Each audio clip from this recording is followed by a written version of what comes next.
અમદાવાદમાં દીપડાના આંટાફેરા હજુ પણ યથાવત છે। ગુમા બાદ ચાંદખેડામાં દીપડો જોવા મળ્યો। કેફેના માલિકે દીપડાનો ફોટો પાડી વન વિભાગને મોકલ્યો છે। વન વિભાગ હવે ચાંદખેડા તરફ દોડ્યું છે। જે દીપડો ગુમા વિસ્તારમાં દેખાયો હતો એ જ દીપડો હવે ચાંદખેડા વિસ્તારમાં પહોંચ્યો છે। સીસીટીવી કેમેરામાં દ્રશ્યો કેદ થયા। સાથે સાથે ડ્રોનના મારફતથી પણ આ દીપડાને સતત શોધવામાં આવી રહ્યો હતો।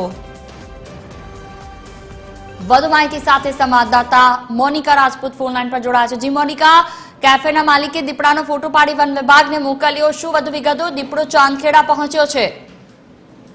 બિલકુલ થી જુહી, જે પ્રમાણે બોપલ ગુમા ની બાદ હવે જે દીપડો જે છે ચાંદખેડા વિસ્તારમાં દેખાયો છે। ગઈકાલે રાતે જે છે કેફેના માલિક દ્વારા જે છે આ જોવામાં આવ્યું હતું, ત્યારે જ એ માલિક દ્વારા આ ફોટો પાડીને વન વિભાગ ને મોકલવામાં આવ્યું છે। હાલ તો વન વિભાગની ટીમ જે છે ત્યાં પહોંચી છે અને જે ફૂટપ્રિન્ટ હોય એના ફૂટપ્રિન્ટના આધારે તે લોકો જે છે તપાસ કરવામાં આવશે।